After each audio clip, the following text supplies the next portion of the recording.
Hello, अस्सलाम वालेकुम। अच्छा, चलो स्टार्ट करते हैं। हम अभी तक कुछ एक्सपेंडिचर्स या डिडक्शंस वो पढ़ चुके हैं जो आपके जो है इनकम फ्रॉम प्रॉपर्टी में डिडक्ट के लिए अलाउ किए गए हैं आपके इनकम टैक्स ऑर्डिनेंस की तरफ। इनमें कोई क्वेश्चन आपका, ये जितनी भी हमने डिडक्शंस पढ़ी थी? नो सर, क्लियर है। अच्छा, चलो मैं थोड़ा सा वैसे अपनी तसल्ली के लिए आपसे पूछता जाता हूँ ताकि मुझे आइडिया हो कि आप उसको किस तरीके से याद कर रहे हो। अच्छा, रिपेयर और जो है ना एक्चुअल रिपेयर को आप लेंगे या रिपेयर अलाउंस को लिया करेंगे डिडक्ट करते हुए? रिपेयर अलाउंस को वन और वन फिफ्थ वन पार्ट में। फिफ्थ ठीक हो गया। अच्छा, इंश्योरेंस प्रीमियम जो है वो एक बंदे ने अपना इंश्योरेंस करवाई हुई है प्रॉपर्टी की, और उस साल की इंश्योरेंस उसकी है, उसके ऊपर जो उसने प्रीमियम देना है वो है 20,000, और उसने 20,000 में से 15,000 दिया हुआ है, तो अब आप 20,000 लेस करोगे या 15,000 लेस करोगे? 20,000 को करेंगे लेस। हाँ, हमने टोटल जो इनकर हुआ है ना प्रीमियम वो लेस करना है, ठीक है? वहां पे लिखा भी हुआ है इंश्योरेंस प्रीमियम पेड या पेएबल, ठीक है? तो जो एक्सपेंस फॉर द ईयर है ना वो आपने करना है, ना कि expense paid for the year. जो एक्सपेंस पे हुआ है ईयर के अंदर वो नहीं हमने करना। हमने करना है एक्सपेंस जो कि उस साल से रिलेट कर रहा है, जैसे अकाउंटिंग में करते हैं हम अक्रूवल बेसिस के ऊपर। अच्छा, फिर आप मुझे बताएं कि एक लोकल टैक्स दिया हुआ है या लोकल सेस दिया हुआ है, वो आप लेस करोगे या उसके लिए भी कोई अलाउंस वगैरह है? वो सारे का सारा लेस होगा या उसके लिए कोई अलाउंस वगैरह है? सर वो भी लेस होता वो भी है। लोकल लेस हो, टैक्स की गवर्नमेंट को भी ठीक है। अथॉरिटी अपनी अच्छा, है। उसके बाद आप मुझे बताओ कि आपने एक एच बी एफ सी है, हाउस बिल्डिंग फाइनेंस कॉरपोरेशन, उससे आपने जो है ना वो कैपिटल कंट्रीब्यूट करवाया हुआ है एक प्रॉपर्टी के अंदर जिससे आपको रेंट मिल रहा है। अच्छा, उसके अगेंस्ट आप उसको शेयर इन रेंट दे रहे हो, तो क्या ये इजाजत है कि आप इसको लेस कर सकते हो, और इसको क्या कहते हैं? जी, क्योंकि जो हम रेंट देंगे उसका कुछ हिस्सा उनको भी हाँ, जो कि आपका हाँ। उनके साथ तो डिसाइड हुआ हुआ है इसको भी आप लेस कर सकते हो। सर वैसे ये हमें कैसे पता लगेगा कि इनको जो जिनसे मैं ऐसी कॉर्पोरेशन या बैंक्स वगैरह से लोन है तो इनको कैश कितना देंगे? यार, ये पहले डिसाइड हुआ होता है ना, जब आप एचबीएफसी वालों के पास लोन लेने जाओगे ना वो आपके सामने एक एग्रीमेंट रखेंगे। उस एग्रीमेंट में वो कहेंगे कि जितना आपको रेंट मिलेगा से उसका 30% जो है आप हमें दिया करोगे, ठीक है? तो वो शेयर इन रेंट पहले से डिसाइड हो जाता है, फिर वो आपको कर्जा देते हैं। ठीक हो गया? जी ये पहले से होता है, किसी भी बैंक से आपको कर्जा लेने जाओ ना वो पहले से सारी चीजें डिसाइड होती हैं। अच्छा, उसके बाद हम आ जाते हैं कि आपने ना दो लोग रखे हुए हैं जो कि आपको जो है ना रेंट कलेक्ट करके दे रहे होते हैं, ठीक है? उनके ऊपर जो खर्चा आ रहा है वो है 15,000, और आपका जो चार्जेबल टू रेंट है ना वो चार मतलब जो रेंट आपका चार्जेबल है वो है आपका से के चलो उसका 4% जो है वो बन रहा है 10,000, तो आपने इनमें से 15,000 एक्चुअल एक्सपेंस लेना है या 4% ऑफ चार्जेबल रेंट? सर, वैसे एक क्वेश्चन था इस पॉइंट पे कल। जी, अगर वो एक मैंने बुक में पढ़ा था कि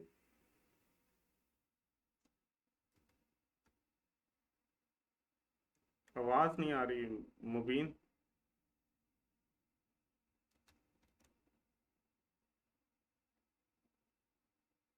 हेलो, हेलो,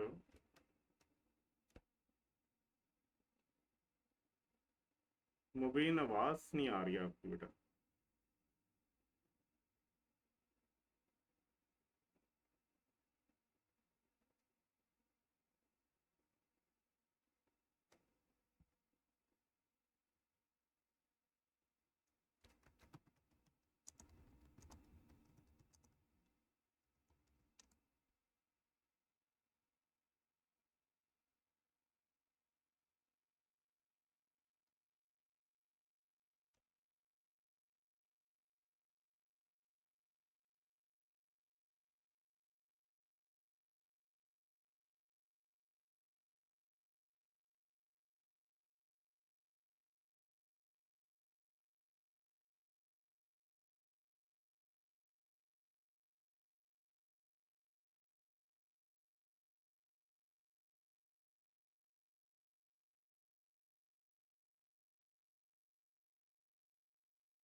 जी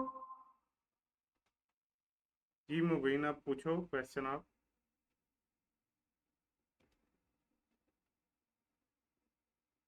क्वेश्चन वो था कि मैंने बुक में पढ़ा था ड्राइविंग रेंट, यानी कि ड्राइविंग रेंट यानी कि इसमें क्या है कि ये मुझे समझ सॉरी, क्या पढ़ा था? ड्राइव करते, ड्राइविंग रेंट का मतलब ये है कि यार आपने रेंट लेने के लिए जो आपने खर्चा किया है ना, वो एक्सक्लूसिवली मतलब खास करके खर्चा इसलिए किया है कि आप रेंट ले सको। ठीक है।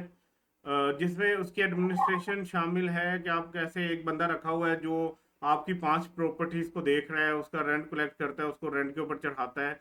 ये सारे खर्चे इसके अंदर आ जाते हैं। ड्राइविंग रेंट का मतलब ये है कि रेंट आप तक पहुंचने तक, उस रेंट को किराएदार से लेके आप तक पहुंचाने तक जो है ना, ये ड्राइविंग रेंट है। ठीक है। सर, यानी कि हम मुल्तान है और वो लाहौर नहीं हमारी नहीं, प्रॉपर्टी है, ये और लाजमी मुल्तान। नहीं है। ये ड्राइविंग ड्राइविंग जो एक टर्म है ना, ये खाली वो गाड़ी ड्राइव करने वाली नहीं होती। वो DRIVE होता है, DERIVING, ये ड्राइविंग और है।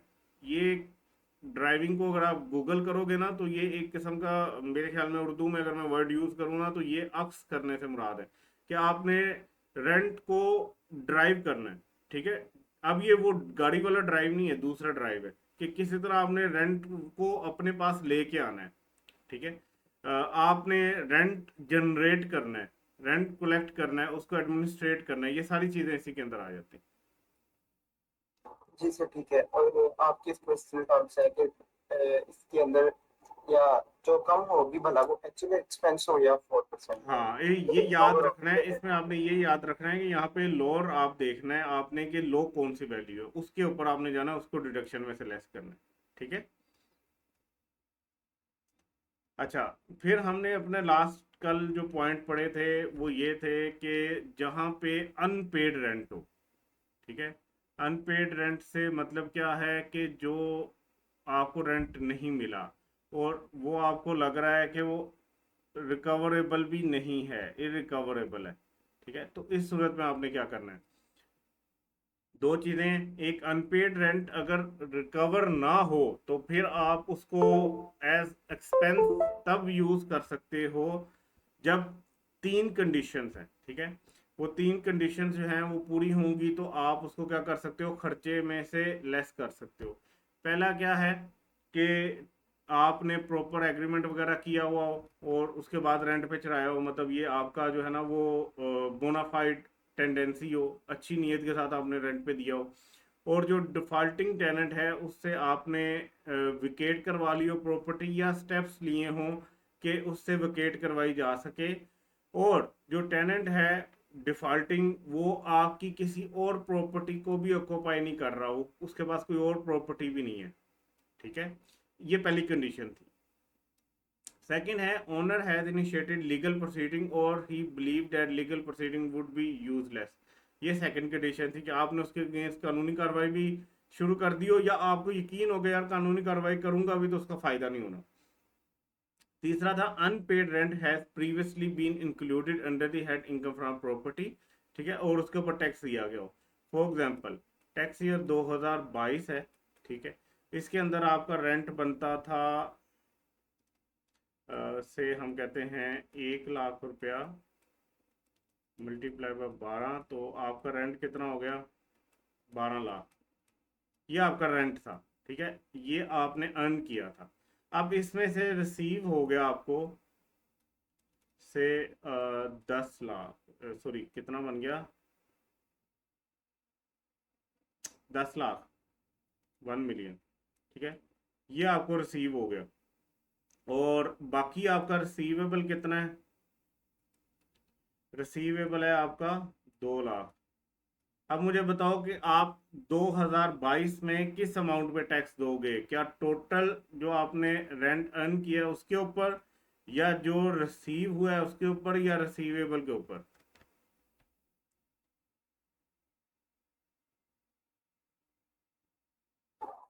सर, दोनों के ऊपर ही देंगे। मतलब इसी इसके ऊपर देंगे ना हम, ये टोटल के प्रॉपर्टी ऊपर से। जो हमने अर्न किया, ऐसे ही है। यस इसका सर। मतलब ये है कि इसमें से जो रिसीव हो गया उसके ऊपर भी हमने दे दिया, जो भी रिसीवेबल होना है उसके ऊपर भी दे दिया। ठीक है। टैक्स ईयर 2023 आ गया और किराएदार ने आपको 2 लाख देने थे और आप एक दिन किराया लेने गए और वो भाई साहब अपना सामान लेके जा चुके थे। आपने पता करवाया कि वो किधर गया है, तो वो पता चला कि वो कहीं कीनिया के जंगलात में जाके छुप गया है। तो इसका मतलब ये है कि अब उसने आपका वो 2 लाख नहीं देना। ये जो अनपेड रेंट था, ये आपके मुताबिक अब इरिकवरेबल हो गया। ठीक है, तो लास्ट पॉइंट ये कहता है कि ये तब आप इसको, अब आप इस 2 लाख को अपना खर्चा बनाना चाहते हो। से आपने किसी और को वो प्रॉपर्टी रेंट पे चढ़ा दी है, आपको जो रेंट आ रहा है उसमें से आप कहते हो कि ये 2 लाख जो है ना, इसको मैं लेस कर लूं। तो ये पॉइंट कहता है कि इजाजत है आपको, आप लेस कर सकते हो। अगर अनपेड रेंट इरिकवरेबल है तो आप कर सकते हो, लेकिन कुछ कंडीशंस पूरी करनी है। ये पहली ये कंडीशन होगी जो पूरी होगी, दूसरी ये कंडीशन है, तीसरी ये है कि वो जो आप लेस करने जा रहे हो वो पिछले साल टैक्स हुआ हो। तो बिल्कुल सही है, ये पिछले साल हमने टैक्स करवाया था या पीछे कभी भी हमने उसको टैक्स करवाया हो तो फिर इजाजत है आपको। सो ये 3 कंडीशन है, इन तीनों कंडीशन को पूरा करोगे तो आपका अनपेड इरिकवरेबल रेंट जो है उसके अगेंस्ट भी आपको एक अलाउंस मिल जाएगा, जो एग्जैक्टली उतना ही होगा जितना आपका इरिकवरेबल अनपेड रेंट है। क्लियर? जी सर। अच्छा, अब आगे चलते हैं। अच्छा, ये डिडक्शंस हमने पढ़ी, ठीक है। डिडक्शन वाला जो हमारा पॉइंट था ना, वो पॉइंट नंबर 1 था। पॉइंट नंबर 1 के साथ हमने पढ़ा कि इसकी कौन कौन सी टाइप्स हैं जो हम डिडक्ट कर सकते हैं या डिडक्टेबल के तौर पे यूज़ कर सकते हैं, एक्सपेंडिचर के तौर पे यूज़ कर सकते हैं अपनी इनकम फ्रॉम प्रॉपर्टी में से। अब उसका सेकंड पॉइंट है, ये लिंक कर रहा है अनपेड रेंट के साथ, अभी जो हमने पीछे वाला पढ़ा। Where any unpaid rent allowed as deduction is wholly और partially recovered, the amount recovered shall be chargeable in the tax year of receipt. वो जो भाई आपका लेके कीनिया के जंगल में चले गए थे, वो 2 साल बाद आपके पास दोबारा आ गए, उन्होंने कहा भाई तुम्हारे 2 लाख रुपए देने थे, तो यार ये लो, मैं मुझे इमरजेंसी में जाना पड़ गया था। अब आप सोचोगे कि यार वो मैं पहले मैंने उसको अपनी इनकम में शामिल किया था, फिर मैंने, मुझे लगा कि इरिकवरेबल है, मैंने वो तीनों नीचे वाली अपनी कंडीशंस पूरी की तो मैंने उसको डिडक्शन में डाल लिया। अब ये मुझे मिल गया, तो अब मैं क्या करूं? आप बताओ, आप उसे क्या करना चाहिए?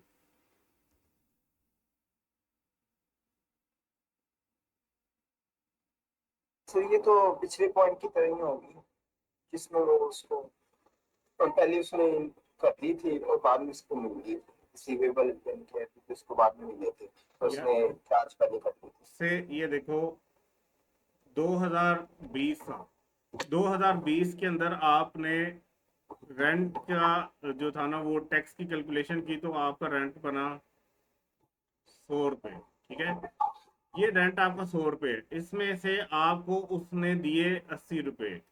ठीक है, ये रिसीव हो गए। तो आपने क्या एंट्री की होगी? आपने एंट्री की होगी कैश डेबिट 80 से, रिसीवेबल डेबिट 20 से, और रेंट इनकम जो है वो क्रेडिट कर दी होगी 100 से। ठीक है, अब इसका मतलब ये है कि ये 100 जो है इसमें ये शामिल है रिसीवेबल भी। आपने इसको इनकम बनाया है, इस रिसीवेबल को 2020 में, हालांकि आपको 20 रुपये इसमें से मिले ही नहीं। अब अगले साल वो बंदा भाग गया था, ठीक है, तो आपको लगा कि ये तो 20 रुपये हो गए बैड डेट, तो आपने क्या किया? बैड डेट डेबिट 20 रुपये से, रिसीवेबल जो है वो क्रेडिट कर दिया 20 रुपये से। अब आपने इसको खर्चा कर लिया, अब आपका रिसीवेबल तो खत्म हो गया, यहाँ 20 रुपये लेने थे वो खत्म हो गए। आपने पहले इनकम बनाया था रिसीवेबल को, अब आपने बैड डेट बना के उसकी डिडक्शन ले ली। ठीक है, अब कहानी खत्म हो गई। आपने जो फायदा पहले उसको एफबीआर को दिया था वो सारे का सारा एडजस्ट कर लिया। पहले आपने 20 रुपये के ऊपर एक्स्ट्रा टैक्स दिया हुआ था, जो भी आपको मिले नहीं थे, लेकिन आपने उसको टैक्स दिया हुआ था, अब आपने उसका फायदा ले लिया। ठीक है, अब 2022 हुआ, उसमें खामोशी रही। 2023 में वो बंदा आ गया कि भाई मैंने आपके 20 रुपये देने थे, ये लो 20 रुपये। अब आपके पास कैश आ गया डेबिट 20 रुपये से, तो क्रेडिट क्या करना है? रिसीवेबल तो स्टैंड ही नहीं कर रहा, रिसीवेबल तो आपने बैड डेट के अगेंस्ट एडजस्ट कर दिया।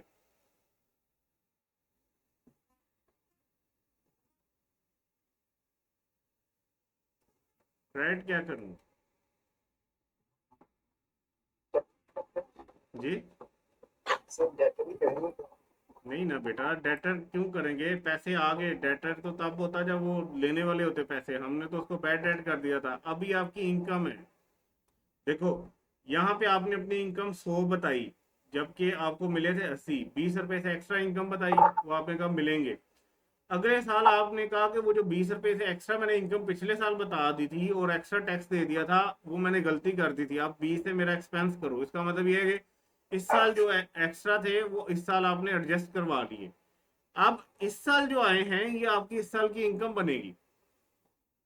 वो यही कहता है कि जब where any unpaid rent allowed as deduction, आपका कोई अनपेड रेंट था जो आपको डिडक्शन के तौर पे यहाँ पे इजाजत मिल गई कि उसको एक्सपेंस कर लो, वो होली और पार्शली रिकवर हो जाए, से 20 रुपए में से 10 रुपए रिकवर हो या 20 रुपए सारे रिकवर हो जाएं, the amount recovered shall be chargeable, उसके ऊपर टैक्स लगेगा इन the tax year of receipt, जिस साल वो रिसीव होगी।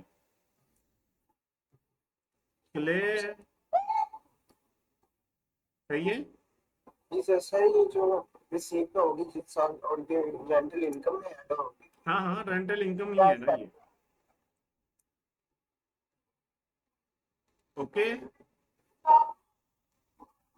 तो पहले पे लिख रहे हैं कि यानी कि unpaid rent allowed as a deduction, यानी कि इसको डिडक्शन के लिए अलाउ किया गया है। ये वो इस साल की बात कर रहा है कि भाई आपका कोई पीछे का चलता हुआ अनपेड रेंट था, जिसको इजाजत मिल गई थी कि आप उसको खर्चे के तौर पे, डिडक्शन के तौर पे ले लो। ठीक है, यानी कि लेस करना। हाँ लेस कर लो।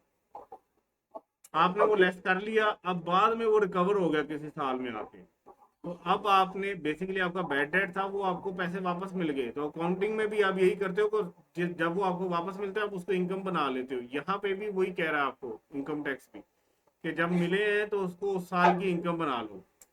सर ये उस इनकम रेंटल इनकम में ऐड होगा जो उस टैक्स ईयर के दौरान बनते हो। हाँ, इसके अंदर 2023 में से आपका कोई जो है ना वो 110 रुपए की रेंटल इनकम है, ये वाले 20 रुपए भी इसमें शामिल हो जाएंगे, तो इसके ऊपर आप 130 के ऊपर रेंट दोगे।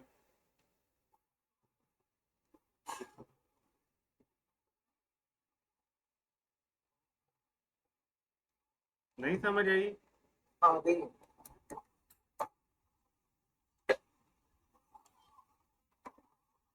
अच्छा, नेक्स्ट पॉइंट कहता है कि where a deduction is allowed to a person for any expenditure in driving income from property.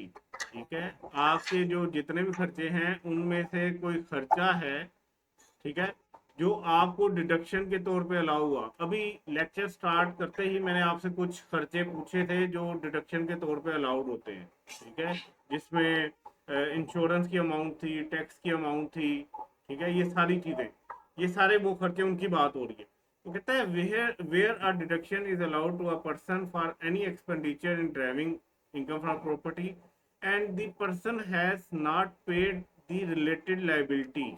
ये आ गया 2020। इसके अंदर से हम कहते हैं इंश्योरेंस एक्सपेंस आपका हुआ। अब आपको अप्रूवल अकाउंटिंग आती होगी तो एक्सपेंस डेबिट हो जाता है, और एक्सपेंस अगर आपने अभी तक पैसे ना दिए हो तो एक्सपेंस पेएबल जो होता है वो क्रेडिट हो जाता है। इसका मतलब क्या होता है कि जिस पीरियड का एक्सपेंस है उसको उसी पीरियड में शो करो, चाहे उसके अगेंस्ट पेमेंट दी हो या ना दी हो, उसको अप्रूवल बेसिस के ऊपर बुक लाजमी करो। तो 2020 का इंश्योरेंस का मेरा आ रहा था प्रीमियम से, वो आ रहा था 20 रुपए। अब ये मैंने खर्चा अपने लिए उसमें रिकॉर्ड में बुक कर लिया कि 20 रुपए का मेरा इंश्योरेंस एक्सपेंस है, इसके अगेंस्ट मैंने पे करने हैं अभी पैसे। ठीक है, मैंने डिडक्शन ले ली लेकिन इसके अगेंस्ट मैंने पैसे अभी देने हैं। ये बात समझ आई यहाँ तक?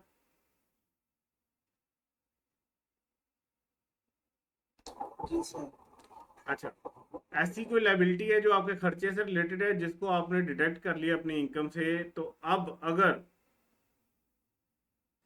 And the person has not paid related liability with in 3 years, वो कहते हैं अगर आपने 3 साल उसको ना पे किया, इस साल आपने उसको खर्चे के तौर पे ले लिया था कि ये मैंने पे करना है, ये है मेरा खर्चा इंश्योरेंस का या कोई भी खर्चा है, लेकिन मैंने अभी पे करना है, आपने उसको 1 साल पे नहीं किया, दूसरे साल भी पे नहीं किया, तीसरे साल भी नहीं पे किया, ठीक है, of the end of the tax year in which deduction was allowed. वो कहता है जिस साल आपको डिडक्शन की इजाजत मिली थी उससे अगले 3 साल अगर आपने पेमेंट नहीं की तो इसका मतलब क्या हुआ? इसका मतलब ये हो गया कि आप इंश्योरेंस वालों के पैसे खा गए। ठीक है, आपने देने थे, आपने उसका फायदा भी ले लिया, उसको डिडक्ट भी कर लिया रेंटल इनकम से, लेकिन आप दे नहीं रहे। 3 साल गुजर गए उस साल के बाद जिस साल आपने इसको डिडक्ट किया। ठीक है, तो अब आप क्या करोगे? दी अनपेड लायबिलिटी, ये जो पैसे थे 20 रुपए जो आपने अभी तक पे नहीं किए उस साल जिस साल डिडक्ट किए थे उससे अगले 3 साल आपने पे नहीं किए, the unpaid liability shall be chargeable under the head income from property in the first year after the following the end of 3 year। वो कहता है कि अगर आपने ये 3 सालों में इसको खर्चे को पे नहीं किया और इसका फायदा ले लिया, मतलब अपनी इनकम रेंटल इनकम को आपने इस साल 20 रुपए से कम कर लिया था और वो पे नहीं किए, तो ये 3 साल गुजरने के बाद जो साल आएगा उसमें इसको अपना इनकम फ्रॉम प्रॉपर्टी का हिस्सा बना लेना।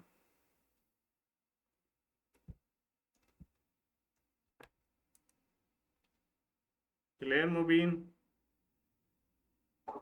जी सर, यानी कि 3 साल में नॉट पे रही और जो चौथा साल हो यानी कि उस 3 साल के बाद पहला साल तो उसमें पे करना हो। हाँ, आप जरा इसको एक दफा वर्डिंग खुद से पढ़ो ना तो समझ आएगी। आपने बेसिकली किया क्या है कि आपने खर्चे का एडवांटेज ले लिया, फायदा उठा लिया, अपनी रेंटल इनकम को उतने से कम कर लिया, उसके ऊपर कम टैक्स दे दिया और वो पे ही नहीं कर रहे आप अगले 3 साल। तो जो उसके बाद 3 साल गुजरने के बाद जो चौथा साल आएगा उसमें फिर आपको इनकम टैक्स वाले कहते हैं कि आप इसको अपनी इनकम में ऐड करो, जो फायदा उठाया था उसके ऊपर टैक्स होगा। सर ये क्या इधर आप लिख रहे हैं कि इंश्योरेंस एक्सपेंस पेबल और जो पिछले पॉइंट्स थे उधर यहाँ पे insurance premium paid in the year वो लेस होगी, अगर भी आपने लेस की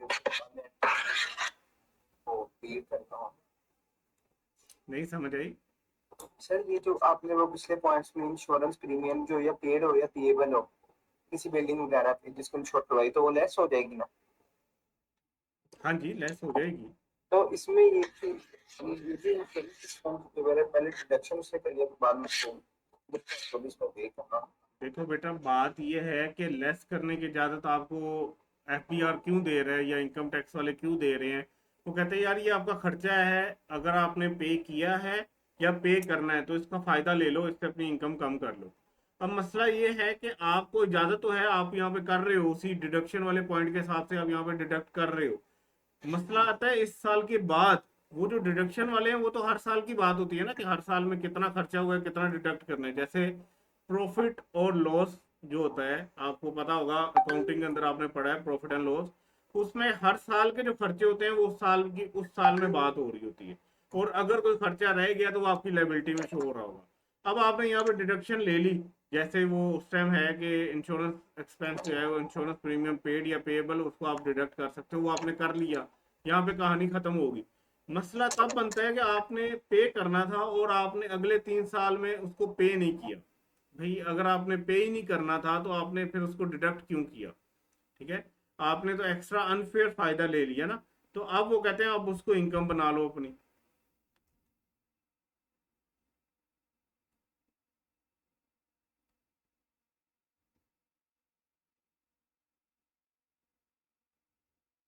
नहीं समझ आई?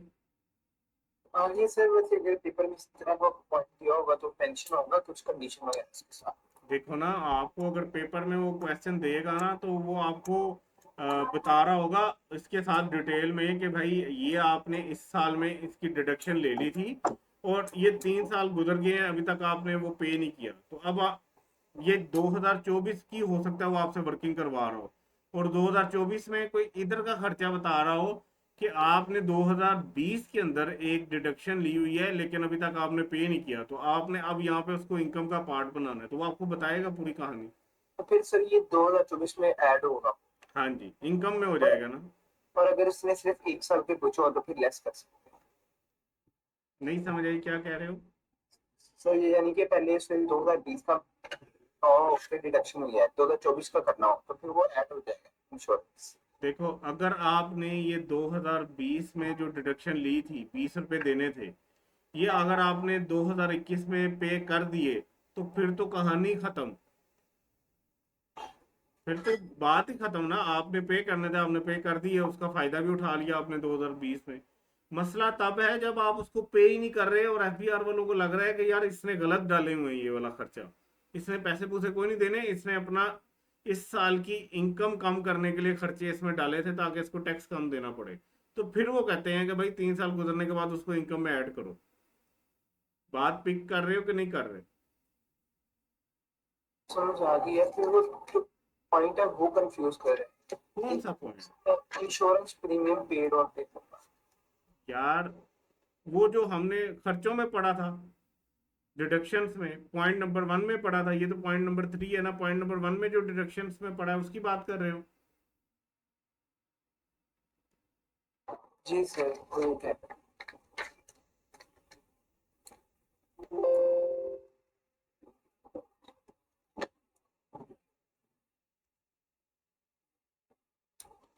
यार ये बात हो रही है deductions in computing income chargeable under the head from income from property.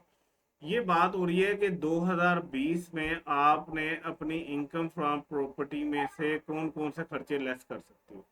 ये बात यहाँ पे खत्म हो जाएगी। देखो टैक्स पढ़ते हुए या सीए का कोई भी सब्जेक्ट पढ़ते हुए ना, आपने कभी भी नैरो होके अपने माइंड को नैरो करके नहीं सोचना, इसको थोड़ा ब्रॉडर करना है, ठीक है।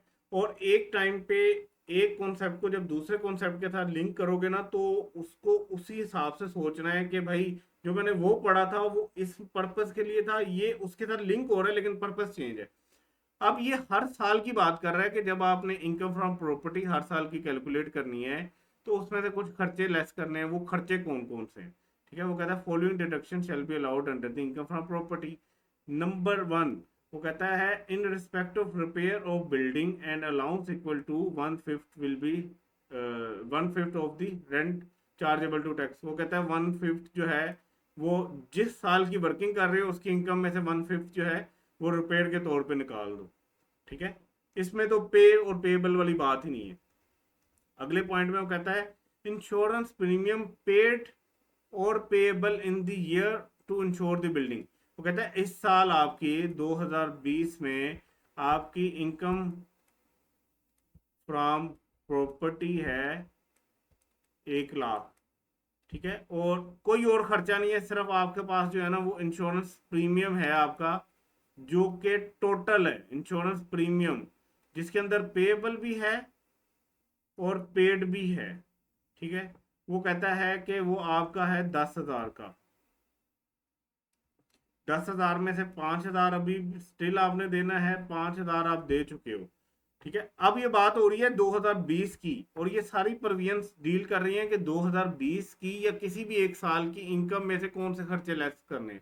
तो आपको कानून इजाजत देता है कि इस 1 लाख में से आप ये सारे का सारा 10,000 लेस कर सकते हो, चाहे वो आपने पे कर दिया है या पे करना है। This is called accrual concept, ठीक है। अब ये आप सारे का सारा लेस कर सकते हो। अब इस प्रोविजन को आप लिंक कर रहे हो अब वाली से। अब मसला ये हुआ कि इस साल आपने अपनी इनकम कम कर ली 10,000 से, ठीक है। तो मतलब आपका 90,000 आपने इसके ऊपर जो है ना वो टैक्स दिया, आपको इस 10,000 का फायदा हो गया। जबकि इस 10,000 में से आपने अभी 5,000 पे करने हैं, और इन 5,000 का भी आपने फायदा आज उठा लिया है, और ये 5,000 आपने अगले 3 साल भी पे नहीं किए। तो एफबीआर कहेगा कि भाई अगर ये पे ही नहीं करने थे तो इधर 10,000 से क्यों लेस किए, इधर 5,000 से लेस करते ना। इसका मतलब ये है कि आपकी गलत नीयत थी कि आपने 5,000 से एक्स्ट्रा लेस कर दिया, हालांकि ये आपने 5,000 शायद देने ही ना हो, जो अभी तक 3 साल गुजरने के बाद भी नहीं दिए। तो अब आ रही है बात 2024 की। ये वाली प्रोविजन थी इस साल की, ये इस साल पे भी अप्लाई होगी।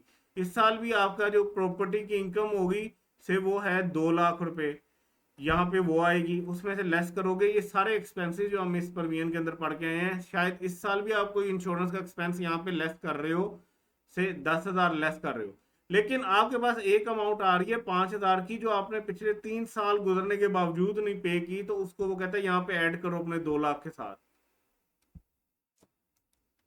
क्लियर? जी सर। पक्की बात है ना?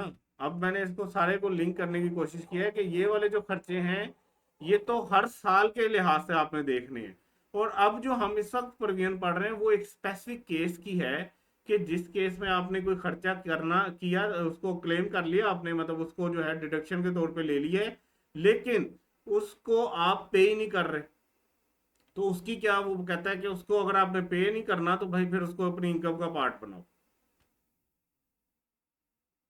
क्लियर? चला दिया सर। जी सर। चलो अब आगे चलते हैं। अब इससे अगली प्रोविजन उसको मजीद आपको कंफ्यूज करेगी। वो कहता है where an unpaid liability is taken to the income, मतलब ये वही पीछे वाली कहानी आ रही है कि 20 में आपके कुछ रहते थे पैसे देने वाले, वो आपने 21 में नहीं दिए, 22 में नहीं दिए, 23 में भी नहीं दिए, तो 24 में जाके दिए, स्टिल अनपेड थे। तो सॉरी 24 में जाके भी नहीं दिए, तो आपको यहाँ पे उसको डिडक्शन के तौर पे अलाउ था, ठीक है, पहले साल जो हमने पीछे भी प्रोविजन पड़ी है, इस साल आपने उसको डिडक्ट कर लिया। 2024 में भी अगर आपने पे नहीं किए तो वो आपकी इनकम बन गई थी। ये तो पिछली ही कहानी चल रही है। वो कहता है अब अगर 2025 में जाके आप वो पे कर दो तो आप क्या करोगे? आप बताओ मुबीन। सर डिडक्शन करेंगे। हाँ, अब हम कहेंगे भाई जो आपने हमसे वापस करवाई थी ना डिडक्शन, हमारी इनकम में जो ऐड किया था, अब वो हमने पैसे दे दिए तो आपका इतराज खत्म हो गया, अब हम उसको डिडक्शन के तौर पे लेंगे। ठीक है? जी सर। कहता है चलो ये प्रोविजन पढ़ लेंगे, आगे चलते हैं।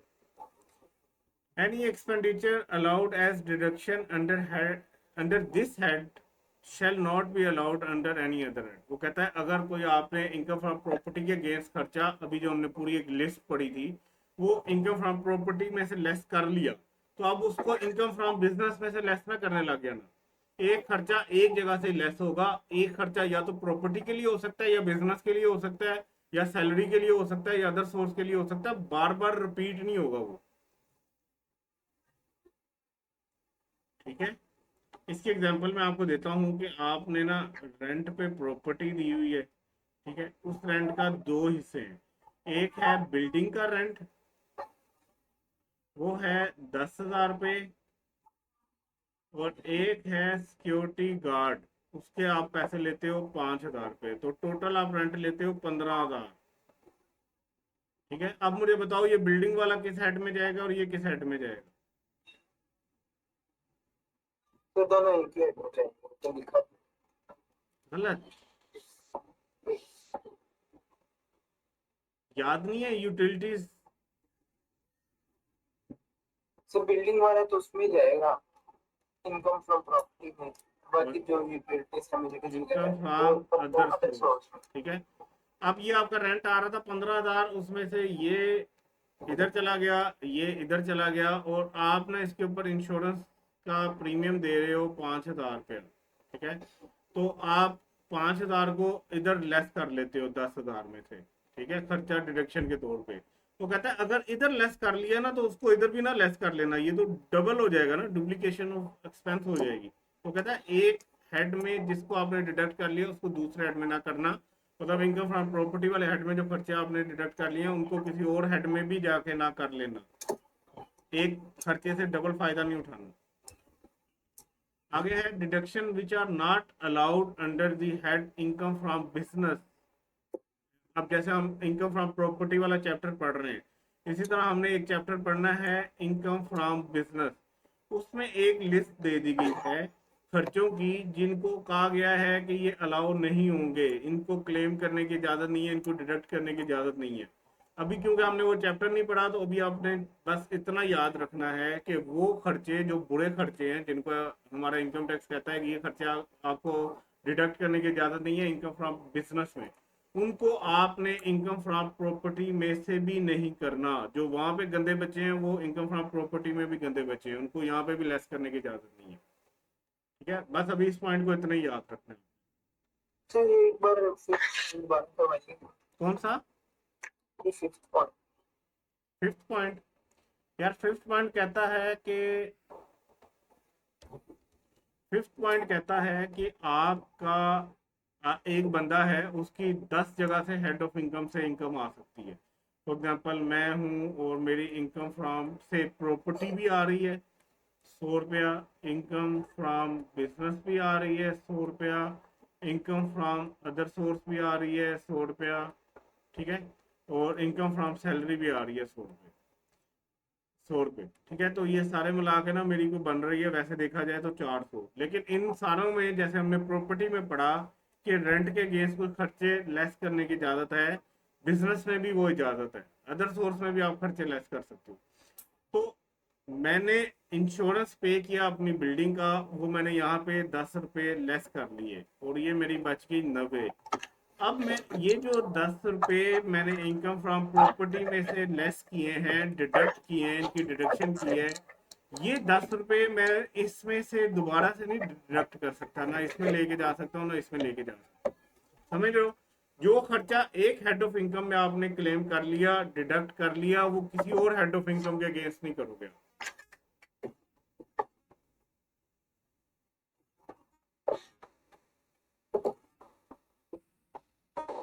चले। जी सर, समझ गए। अच्छा, अब ये कुछ सेक्शंस हैं जिसमें ना सबसे पहले मैं आपको बता देता हूँ।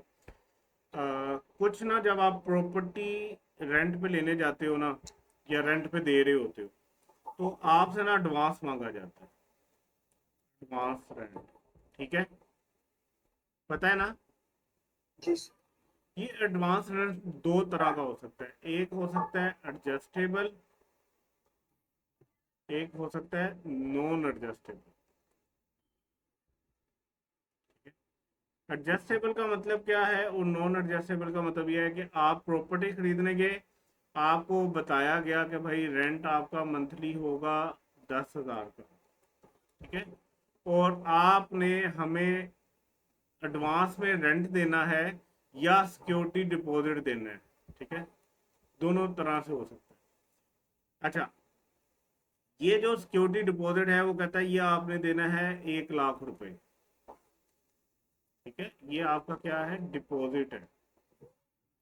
वो कहता है रेंट आपका है महीने का 10,000 और बाकी आपने मुझे कुछ अमाउंट देनी है सिक्योरिटी के तौर पे या डिपॉजिट के तौर पे, वो है 1 लाख।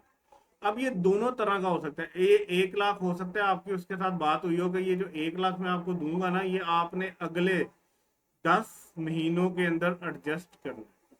मतलब मैं 1 लाख आपको एडवांस में दे दूंगा, बाद में मैंने आपको नहीं देने, आपने इसको अगले 10 महीने काटते रहना है, ठीक है। या ये भी हो सकता है कि आप उसको कहो कि भाई ये सिक्योरिटी के तौर पे तुम्हारे पास है, जब मैं मकान छोड़ के जाऊंगा तो ये 1 लाख रुपए मैं वापस ले लूंगा, तुम्हें हर महीने तुम्हारा 10,000 अलग से मिलता रहेगा, लेकिन इस 1 लाख को एडजस्ट नहीं करना। मालिक मकान ये 1 लाख अपने पास सिक्योरिटी के तौर पे रखता है कि यार अगर ये भाग गया ना तो मेरे पास इसकी कुछ अमाउंट पड़ी हुई हो ताकि मैं रेंट रूम उसमें से एडजस्ट कर सकूं, ठीक है। जी सर। ठीक है, नॉर्मली क्या होता है कि जब मालिक मकान घर देता है ना तो उसको ये डर होता है कि यार जाते हुए ये कुछ चीज ना तोड़ के चला जाए, ये बिजली का कनेक्शन ना कटवा दे, बिल ना दे के गया हो, तो वो कुछ पैसे अपने पास सिक्योरिटी के तौर पर रख सकता है, ठीक है। ये पैसे जो हैं ये अगर नॉन एडजस्टेबल हैं तो इसका मतलब ये कि ये मालिक मकान के पास पड़े रहेंगे और जब भी वो मकान छोड़ के जाएगा तो सारे के सारे वापस कर देगा। और अगर एडजस्टेबल हो तो इसका मतलब ये है कि रेंट के अगेंस्ट वो काटे जाएंगे, एडजस्ट होते रहेंगे। ये दोनों बातें क्लियर हो गई? सर यानी कि जब वो मकान छोड़ के चला जाएगा, अब उसने 1 लाख रुपए जमा करवाया, अब हम्म। जिसने जिसने जमा करवाया जो छोड़ के गया वो भी इनकम के अंदर ऐड करे। नहीं नहीं, अभी मैंने ट्रीटमेंट तो बताई नहीं है बेटा, मैं तो एक कहानी सुना रहा हूँ। यानी कि आप बेसिक। अभी मैं बेसिक कॉन्सेप्ट बता रहा हूँ कि आप मेरे पास आए, आपने मुझे कहा कि मैंने रेंट पे आपसे ना ये बिल्डिंग लेनी है किराए पे। मैंने आपको कहा कि भाई 10,000 रुपया इसका रेंट है और तुमने मुझे 1 लाख रुपया जो है ना वो सिक्योरिटी के तौर पे देना है। आपने कहा कि अच्छा भाई मैं जो सिक्योरिटी के तौर पे दूंगा वो मेरे रेंट के अगेंस्ट एडजस्ट करोगे, क्या मुझे अगले महीनों में रेंट देना पड़ेगा? मैंने कहा बिल्कुल देना पड़ेगा। ये जो आप मुझे पैसे दे रहे हो ये नॉन एडजस्टेबल हैं, मैं सिर्फ अपने पास दिल की तसल्ली के लिए आपके पैसे रख रहा हूँ 1 लाख रुपया। ये आपकी अमानत है मेरे पास, जब आप छोड़ के जाओगे तो ये पूरा 1 लाख मैं आपको वापस कर दूंगा, जी सर। ठीक है। अब आते हैं इसकी ट्रीटमेंट। देखो आप थे किराएदार, आप तो खर्चा कर रहे हो ना, ठीक है, उसकी हम बात ही नहीं कर रहे, हम तो इनकम की बात कर रहे हैं, इनकम फ्रॉम प्रॉपर्टी। तो ये जो मेरे पास आया 1 लाख, आप बताओ कि क्या ये मेरी इनकम थी जो मैंने आपको कल को वापस करने? अदर इनकम नहीं होगी सर, अगर हम्म? वैसे देखा जाए। कैसे अदर इनकम कैसे है? सर यानी कि सिक्योरिटी के तौर पे जमा करवाई है और वो हमें वापस मिल गई, तो आप आपने अपने पैसे, आप अपने एस्पेक्ट से बता रहे हो, मालिक मकान के एस्पेक्ट से बता रहे हो? यानी कि मालिक मकान ने मेरी सिक्योरिटी मुझे वापस की ना, तो वो मेरे लिए अदर इनकम होगी शायद। अच्छा आप बताओ, मालिक मकान को जब आपने वो सिक्योरिटी दी तो उसके लिए वो क्या था? उसकी भी एक लाइबिलिटी थी। हाँ, तो आपके लिए भी इनकम नहीं है, आपके लिए भी एसेट है कि आपने एडवांस में पैसे दिए हुए हैं, कल को वो आपको वापस मिलने हैं। आपकी इनकम नहीं है, आपने कहीं से कमाया कमाया नहीं है, आपके अपने पैसे थे जो आपको कल को वापस मिलने हैं। हम बात कर रहे हैं इस टाइम मालिक मकान की, क्योंकि प्रॉपर्टी के ऊपर रेंट किसको मिलना है? मालिक मकान को। तो हमने टैक्स किसका कैलकुलेट करना है? मालिक मकान का। टेनेंट का, किराएदार का तो नहीं करते ना। तो हमने मालिक मकान के लिहाज से सोचना है कि मालिक मकान को रेंट तो मिल रहा है, साथ उसको एक सिक्योरिटी डिपॉजिट भी मिल गया है, तो अब वो उसने वापस भी करना है। ठीक है, और अब उसकी ट्रीटमेंट क्या करनी है टैक्स के अंदर, बात ये है। ठीक है, तो अब जरा उसको देखते हैं। सर एक मिनट, जी। सर सर वैसे अगर उसके लिए लाइबिलिटी होगी, ये तो मैंने ठीक बताया सर। यानी कि वैसे एक एस्पेक्ट से देखा जाए तो वो हमारी भी अदर इनकम नहीं बनी। बेटा आपकी कैसे अदर इनकम है? आपने अपने ही पैसे पकड़ाए हैं उस बंदे को, वो बाद में आपको वापस कर रहा है, तो आपकी इनकम थोड़ी है। मतलब मैं अपने जेब से पैसे निकाल के आपको थोड़ी देर पकड़ाऊं और आप मुझे वापस करो, तो मैं कहूंगा ये तो मेरी अदर इनकम बन गई। तो पिछले केस में कुछ आपने ऐसा बताया था कि हम वापस वगैरह करते तो फिर वो मेरे लिए अदर इनकम बन जाए। नहीं नहीं यार, वो तो अनपेड रेंट था कि मैंने रेंट पे दिया हुआ था, वहां से मुझे पैसे आ रहे थे। तो वो मैंने अपने पास से तो किराएदार को नहीं ना दिए थे, मुझे किराएदार ने मेरी बिल्डिंग यूज करने के अगेंस्ट पैसे देने थे, वो दिए नहीं उसने। मैंने उसको कुछ अर्सा देखा, कुछ अर्सा देखने के बाद, कंडीशन पूरी करने के बाद मैंने कहा ये जो मैंने पैसे आने थे इसके ऊपर मैं टैक्स दे चुका हूँ, अब ये पैसे नहीं आने तो मैं इसको क्या करूंगा, इसको एक्सपेंस कर लूंगा। बाद में वो मुझे दोबारा मिल गए, जो मुझे पैसे मिलने वाले थे, मैंने जिसको बैड डेट कर दिया वो मुझे दोबारा मिल गए। तो इसका मतलब ये नहीं है कि मैंने उसको पकड़ाए और वापस ले लिए, वो मेरी बिल्डिंग यूज करने के अगेंस्ट उसने मुझे पैसे देने थे, जो उसने नहीं दिए, तो मैंने उसको राइट ऑफ कर दिया। बाद में जब वो मुझे मिले तो मैंने उसको अपनी इनकम का पार्ट बना दिया। वो सेपरेट केस है, ये सेपरेट केस है। एक चीज और क्लियर करनी है, हम पढ़ रहे हैं इनकम फ्रॉम प्रॉपर्टी, इसमें प्रॉपर्टी की इनकम किसको आती है? मालिक मकान को। तो आपने मालिक मकान के लिहाज से सोचना है, ना कि किराएदार बन के सोचना है। जी सर, यानी कि हमारा हमारी कोई चीज अगर दूसरे के पास हो तो उसके लिए लाइबिलिटी होगी, तो हमारे लिए और हमारे लिए एसेट होगा जो हमें हाँ, वापस ये मिलेगा। तो अकाउंटिंग का कॉन्सेप्ट है यार, ये तो अकाउंटिंग का कॉन्सेप्ट है कि आपकी कोई चीज जो है, जैसे आप एडवांस पे केक बनवाने के लिए गए हो, आपने उसको कहा भाई मैंने इस तरह का केक बनवाना है आपसे, उसने कहा मुझे कुछ एडवांस दे दो, आपने उसको पैसे दे दिए। अब आप आगे अकाउंटिंग में एंट्री क्या करोगे? कैश क्रेडिट कर दोगे, एडवांस डेबिट कर दोगे कि ये पैसे यस। मेरे ही हैं, मैंने एडवांस दिए हैं। कल को अगर केक नहीं देता, वो आपको पैसे वापस कर देता है, तो आप कैश डेबिट करोगे, एडवांस को कम कर दोगे, क्रेडिट कर दोगे, ना कि इनकम बना लोगे उसे। समझ गए। अच्छा चलो कोई नहीं, इसको अब ना हम एक छोटा सा क्वेश्चन जल्दी जल्दी करते हैं, और मजीद डिटेल में इसको बाद में करेंगे। अभी मैंने आपको ना प्रोविजन नहीं बताई कि इसको ट्रीट कैसे करते हैं। अब मैं क्वेश्चन के साथ आपको प्रोविजन बताऊंगा। एक है Babar, mister Babar rented out his house to Kasim. Babar कौन है यहाँ पे? बाबर है मालिक मकान। ठीक है, ये है किराएदार। इसने रेंट पे घर दिया 1/9/2012 को, एट मंथली रेंट ऑफ 80,000। 80,000 का मंथली रेंट था। 1/9 मतलब 1 सितंबर को उसने रेंट पे दे दिया। फेयर मार्केट रेंट पर मंथ इज 90,000। ठीक है, in addition to monthly rent Kasim also agree to pay 6 lakh as non adjustable advance. Non adjustable इसका मतलब क्या है कि ये एडजस्ट नहीं होना, वापस होने वाला है। ठीक है, यानी कि सिक्योरिटी। कासिम ने विकेट किया 31/1/2015 को। अब हमने करना क्या है, यहाँ पे हम क्वेश्चन को रोकते हैं, आगे की कहानी बाद में पढ़ेंगे। Calculate income from property for 2013, 14, 15। अब आ जाते हैं 2013 पे। 2013 की इनकम फ्रॉम प्रॉपर्टी बतानी है तुमने मुझे कि कितना कराया होगा।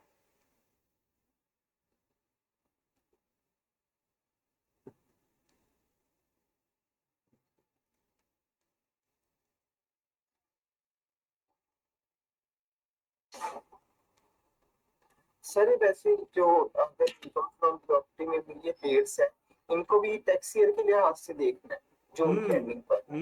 यही इसी में तो उसने आपको फंसाना है, इन डेट्स के ऊपर ही तो उसने आपको फंसाना है।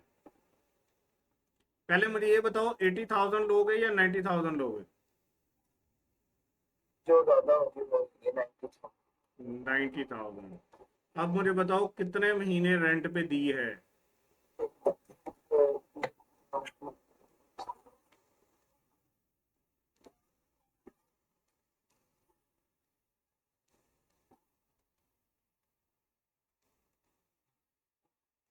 था। 10। 10 महीने, ठीक है। तो 90,000 मल्टीप्लाई बाय 10, ये क्या हो गई मेरी 10 महीने की रेंटल इनकम, ठीक है। ये कितने आ गए हमारे 9 लाख। अच्छा, अब बात आती है कि इसी साल 2013 में ही जब ये किराए पे चढ़ाई गई थी तो इस बंदे को 6 लाख रुपया नॉन एडजस्टेबल एडवांस में मिला था। अब सुनना जरा मेरी बात। इनकम टैक्स वाले कहते हैं कि ये जो 6 लाख मिला है आपको, ठीक है, जो कि नॉन एडजस्टेबल है, इसको आपने अपनी इनकम डीम करना है, तसव्वुर करना है। हालांकि ये आपकी इनकम नहीं, आपने ये वापस करने हैं। लेकिन ये सारे के सारे आपने शामिल नहीं कर लेना अपनी इनकम के अंदर। आपने इसको 10 सालों पे डिवाइड करके हर साल एक खास हिस्सा इसका इनकम बना लेना है, ठीक है। इसका मतलब यह है कि 60,000, ये तो टोटल कितना हो गया आपका 9,60,000, ठीक है। और फिर आप इसके ऊपर जो है वो क्या करोगे, यहाँ पे इसके ऊपर से आप जो है एडमिजिबल डिडक्शन लेस करोगे। सर एक मिनट। सर ये जो नॉन एडजस्टेबल यानी कि इसने इसको सिक्योरिटी के तौर पे मालिक मकान को मिला है जी किराएदार की तरफ से जी, 6 लाख, तो सर ये 10 पे कैसे डिवाइड हो गया? मैं बताता हूँ।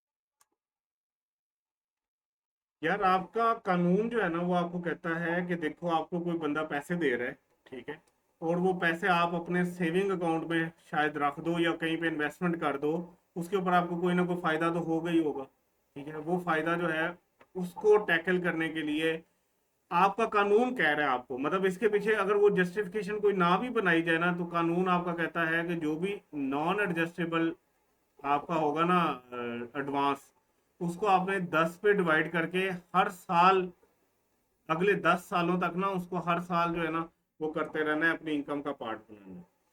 अब ये मैं आपको प्रोविजन पढ़ाता हूँ पहले। कहता है where the owner of building receives from tenant an amount which is not adjustable against rent, ठीक है, ये उसी की बात हो रही है। it shall be chargeable under head income from property in the tax year in which it received and the following 9 tax years in equal proportion। वो कहता है जितनी भी अमाउंट रिसीव हुई है उसको करो 10 पे डिवाइड और 10 हिस्सों में हर साल उसको अपनी इनकम का पार्ट बनाते रहो।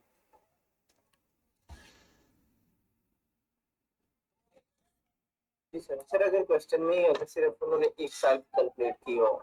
नहीं नहीं, ये आपने कैलकुलेट करना है ना बेटा, आपको तो मिल गया, उसने अमाउंट बता दी कि 6 लाख रुपए आपका है अनएडजस्टेबल एडवांस, आपने, उसने आपको कहा अगले 2 सालों की वर्किंग करो, तो आपने अगले 2 सालों में उसको 10 पे ही डिवाइड करना, उसको 2 सालों पे डिवाइड नहीं करना। ये कानून कह रहा है आपको कि आपने उसको 10 सालों पे डिवाइड करना है, तो अगले 2 सालों में 10 पे डिवाइड करके सेम इक्वल अमाउंट जो है, इक्वल प्रोपोर्शन में आपने उसको अपनी इनकम का पार्ट दिखाना है। चलो इंशाल्लाह सही। कल यहाँ से शुरू करते हैं। मैंने यार ऑफिस जाना है और मैं लेट हो रहा हूँ आज, थोड़ा सा मसला था स्लाइड के अंदर, तो इस वजह से मुझे देर हो गई थी क्लास स्टार्ट करते हुए। चलो अपना ख्याल रखना, इंशाल्लाह कल मिलते हैं। अल्लाह हाफिज।